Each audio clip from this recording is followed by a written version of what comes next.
కొత్త ప్రదేశాలకు వెళ్ళినప్పుడు కొత్త వస్తువులను వినియోగించే సమయంలో అవగాహన లేనివారు ఇబ్బందులు పడడం చూస్తూ ఉంటాం. కొందరు పల్లెటూరు నుంచి సిటీలకు వెళ్లిన సందర్భాలలో కూడా ఇలాంటి ఇబ్బందులు ఎదుర్కొంటూ ఉంటారు. అయితే కొన్నిసార్లు చదువుకున్న వారు కూడా ఇలాంటి అనుభవమే ఎదురవుతుంది. అందులోని ప్రస్తుతం స్మార్ట్ ఫోన్ మాయలో పడి చాలా మంది వివిధ రకాలుగా ఇబ్బందులు పడడం చూస్తున్నాం. ఇలాంటి ఘటనలకు సంబంధించిన వీడియోలు తగిన నెట్టింట చక్కర్లు కొడుతున్నాయి. లిఫ్ట్లోకి వెళ్లిన ఓ వ్యక్తికి విచిత్ర అనుభవం ఎదురైంది. డోర్ తెరుచుకున్నా దిగలేక ఇబ్బంది పడ్డాడు. ఆ యువకుడు లిఫ్ట్లో ఎక్కి తాను వెళ్లాల్సిన ఫ్లోర్ బటన్ ప్రెస్ చేస్తాడు. ఆ తర్వాత యథావిధిగా ఫోన్ చూసుకుంటూ ఉంటాడు. ఫోన్ గ్యాస్లో పడిపోయిన అతను తాను దిగాల్సిన ఫ్లోర్ వచ్చిందని మర్చిపోయాడు.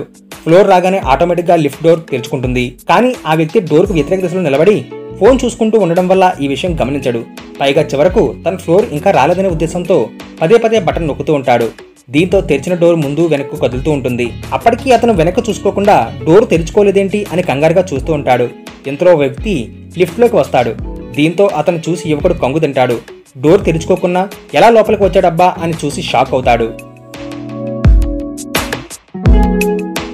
అయితే ఆ తర్వాత డోర్ వెనక వైపు ఉందనే విషయం తెలుసుకుని నాలుగు ఖర్చుకుంటాడు. కాగా ఈ వీడియో ప్రస్తుతం సోషల్ మీడియాలో తెగ వైరల్ అవుతుంది. దీనిపై నెటిజన్లు వివిధ రకాలుగా స్పందిస్తున్నారు. ఫోన్ గ్యాస్ లో పడితే ఇలాగే ఉంటుందని కొంతమంది, ప్రస్తుతం చాలా మంది ఇలాగే వ్యవహరిస్తారంటూ కొంతమంది, రకరకాల ఎమోజీలతో కొంతమంది కామెంట్ చేస్తున్నారు.